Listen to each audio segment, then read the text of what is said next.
护士用剪刀剪开女病人的衣服，一旁的男医生竟然起了反应，于是，在给女孩手术完成后，趁着她麻药劲儿没过时，偷偷溜进了病房。更丧心病狂的是，完事后他还叫了2名同事，让他们也进去体验一下。而在此期间，女孩能清晰地感受到在发生什么，可她根本没有反抗的能力，只能流下无助又绝望的泪水。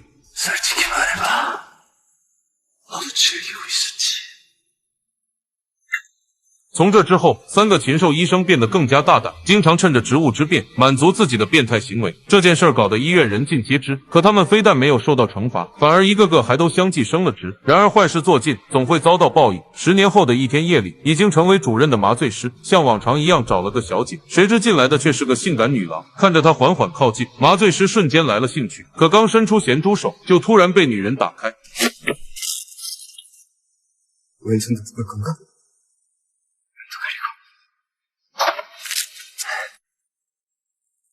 此时的他还以为要玩什么花活，却不知等待他的是女人腿上这冰冷的刀。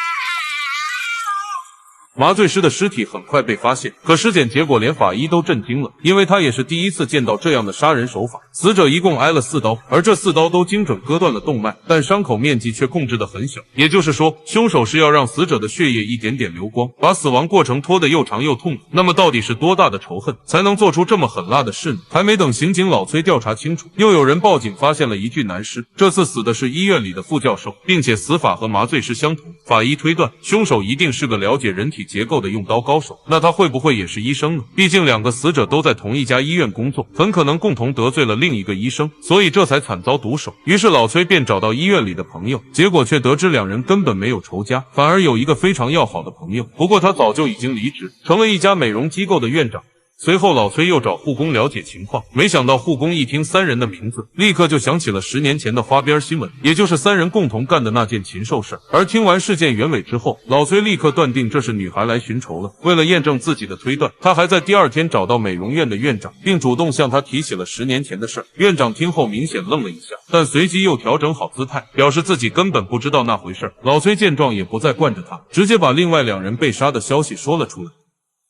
강정호와 고진수 그리고 다음 차례는 당신. 난 이 시나리오 딱 나옵니다. 나가요 당장! 이 간호사! 아니 그냥 한번 찔러본 건데 반응이 그러시면 그 소문이 사실이 되는 건가? 그럼 뭐 저도 바빠서 이만 수고하세요. 院长的反应已经证实了老崔的猜想，于是他索性按照剧本行事，打算以跟踪院长的方式，想着能不能借这条鱼调出背后的凶手。可这位院长真不是个省油的灯，每天晚上不是逛酒吧，就是待在某个风月会所，给老崔的工作增加了不少难度。好在这天晚上，女杀手终于展开了行动。她先是画上精致的妆容，又用面具遮住了半边脸，然后藏在送酒的服务生身后，打算混入院长所在的包间。可刚到门口就碰见了老崔，他在挨个包间的寻找院长。杀手见状便准备从旁边溜走，谁知老崔的徒弟却在这时赶到，还毛手毛脚的撞倒了服务生。杀手藏在冰桶里的刀也顺势掉了出来。 야, 짐 확보하고 아무도 못 나가게. 네, 저기요. 老崔交代完就追了上去，并且成功在半路喊停了女人。可刚要靠近，就遭到偷袭。等他站起来重新追时，女人早就从后门逃了出去。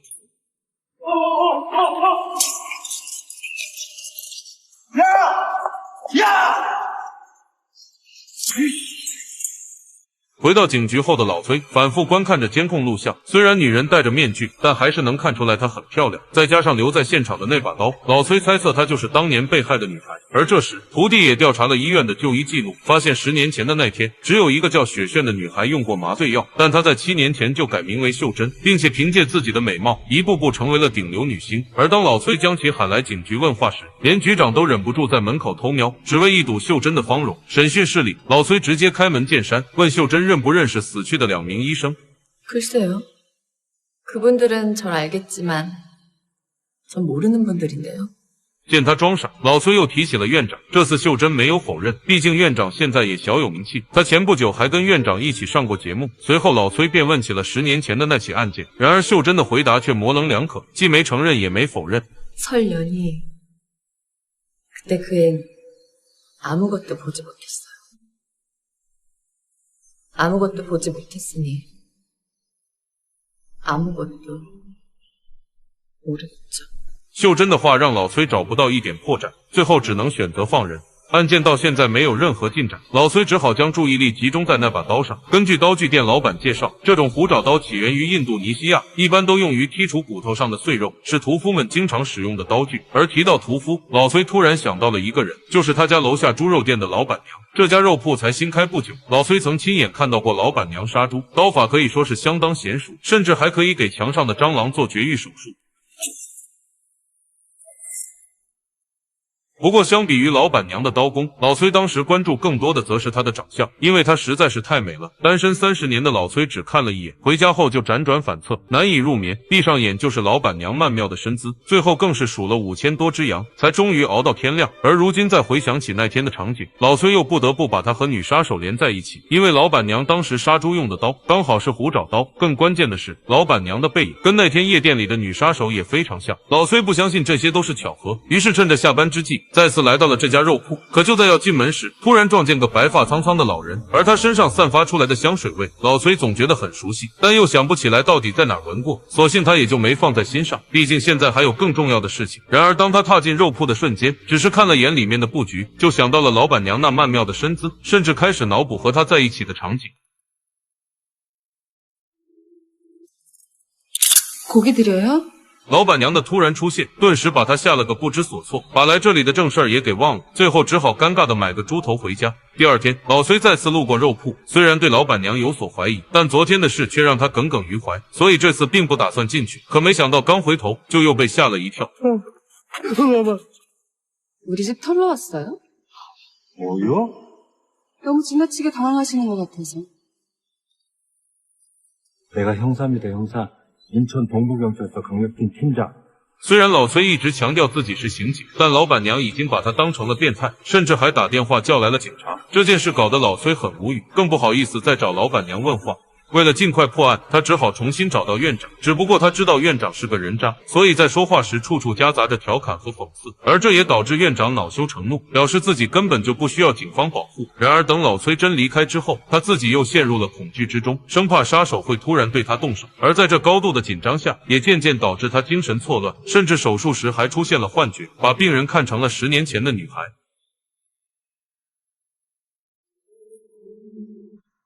원장님 괜찮으세요?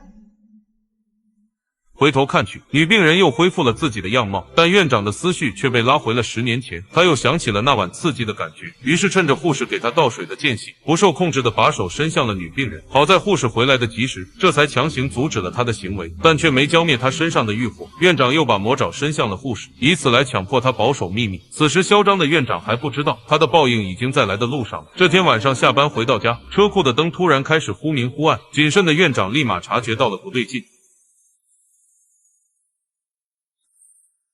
여보세요? 누군데 숨어 있는 거야? 어떤 새끼들 숨어 있는 거야? 院长的表现明显是害怕了，而也就在这时，身后突然传来女儿的声音，女孩旁边还跟着小区保安。院长紧张的心情瞬间得到了缓解，暗处的杀手也不得不停止行动，但他并没有放弃，而是在深夜潜进了院长家里。等老崔他们得到消息时，院长已经被送进了医院。可惜的是，他虽然挨了几刀，但因为输血及时，保住了自己的小命，并且他在跟杀手搏斗时，还用刀刺伤了对方的大腿。得知这个重要的信息之后，老崔第一时间来到肉铺，然后假借买肉的功夫，终于向老板娘展开了试探。 사람이 2명이나 죽었어요. 그것도 아주 잔인하게. 그 2사람이 죽을 때 썼던 칼이 정형사들이 쓰는 칼이랍니다. 저 오른쪽 끝에 저렇게 생긴.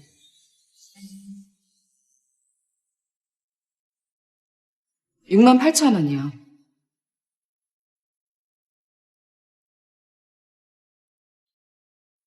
근데 우리 여기 말고 또 다른 데서 본 적이 있어요? 글쎄요. 대한민국이 생각에 따라 넓기도 좁기도 해서 본 적이 있을 수도 있고 없을 수도 있다. 본 적이 있을 수도 없을 수도 있겠죠. 우리나라가 어떨 땐 넓고 어떨 땐 좁고. 68,000원이요.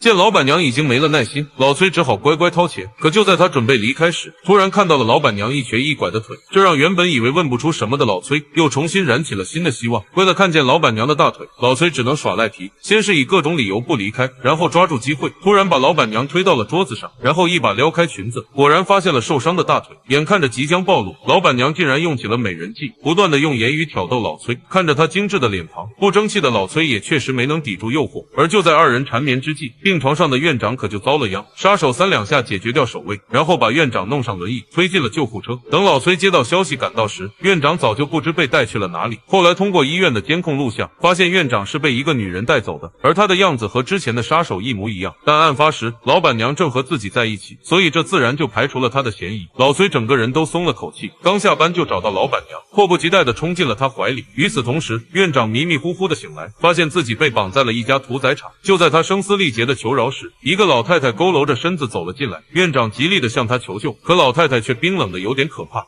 거둘 때가 돼야 왔을 뿐이야. 뭔 개같은 소리야! 얘를 내가 죽인 줄 알아? 이거 풀어줘! 풀어줘! 하자!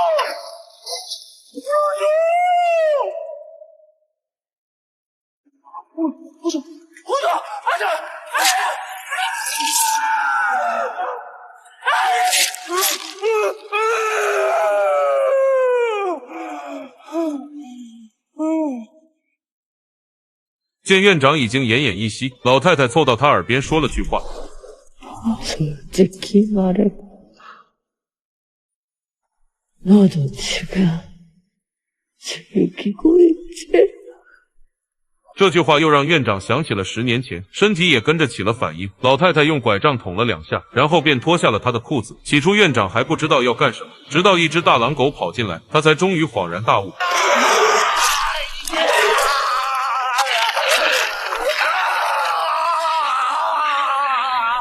院长的作案工具被强制没收，老太太也在这时扔掉拐杖，然后摘下眼镜，撕开了脸上的面具，正是10年前被欺负的女孩，也就是现在的大明星秀珍。她这些年一直在计划着复仇。第二天清晨，老崔从老板娘的床上醒来，这才得知了院长被杀的消息。他正要赶往现场，却被老板娘拦了下来。왜?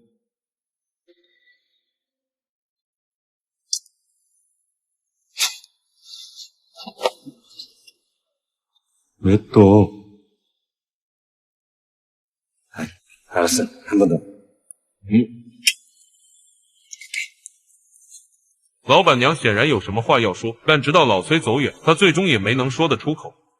法医通过对院长的尸检，发现了一个奇怪的现象。虽然他们都死于同一款凶器，但前2次的凶手都是右手持刀，可这次的凶手却是个左撇子。由此可以推断，凶手至少是2个人。那自己心爱的老板娘会不会就是其中之一呢？这天，老崔正和同事在餐馆吃饭，电视上的新闻给了他答案。原来秀珍最近参演了一部电影，她在里面饰演了一个复仇的老太太。而当老崔看到老太太的样貌时，整个人都惊呆了。这不就是那天在肉铺门口撞见的老人吗？怪不得当时感觉她身上的香味熟悉，原来是在审讯秀珍时闻到过。那么也就是说，秀珍就是这3场凶杀案的主谋。而她大半夜的出现在肉铺，实际上不是去买肉，而是去给杀手布置任务的，也就是自己心爱的老板娘。至于这次为什么又成了左撇，那就更好解释了。一是老板娘受了伤不方便，二是她当时跟自己在一起，所以秀珍便假扮杀手，先是从医院带走了院长，然后亲自动手解决了他。但因为秀珍是左撇子，所以这次的伤口方向才会不同。可这毕竟只是老崔的推测，他必须得拿出实质性的证据才行。然而当他再次前往肉铺时，才发现这里早就人去楼空，并且老板娘的电话也打不通，而这自然就证实了老崔的判断。于是他再再次把秀珍请到了警局。然而面对审问，秀珍却表现得极其淡定，因为她知道老崔根本没有证据，所以只要不承认，那他就拿自己一点办法都没有，甚至还能以多次骚扰为由，反过来把警局告上法庭。最终迫于压力，局长只能让老崔放人。而也是从这之后，老崔就整天窝在家里不出门，一是怀疑自己的办案能力，二是因为忘不掉老板娘。直到这天，新闻中播报了一起杀人事件，说是有个人贩子在家中被害，死亡方式竟和3名医生的相同。老崔闻言立马打起了精神，第一时间奔向了案件发生的城市。经过几天走访，终于找到一家新开的肉铺，并成功见到了朝思暮想的老板娘。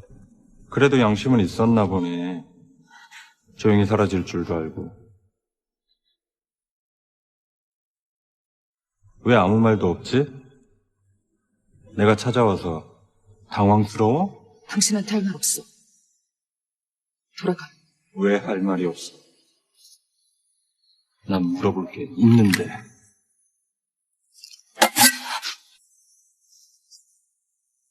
이제야 본색이 드러나는군. 당신 망가지는 거 원치 않아. 킬러가 개인적인 감정을 드러내면 쓰나? 오지 마. 오지 말라고. 순순히 대답해.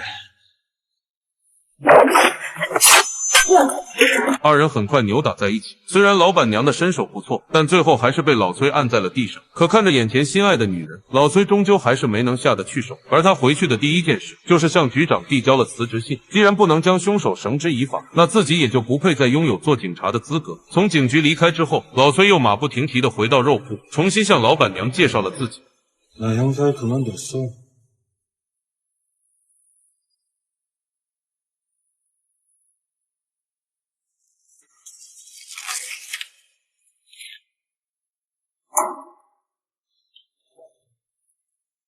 干了一晚上体力活，老崔在醒来时已经到了晌午。就在他拿手机的时候，意外打落了抽屉里的相册。他饶有兴致地翻看起来，结果却发现老板娘竟然有一个孪生姐妹。看到这里，老崔终于反应过来，秀珍虽然是案件的主谋，但最后从医院带走院长，并且杀掉院长的人其实并不是他，而是老板娘的姐姐或妹妹。不过这些已经不重要了，现在重要的问题是，自己爱上的老板娘究竟是姐姐还是妹妹呢？ 도대체 너 누구야?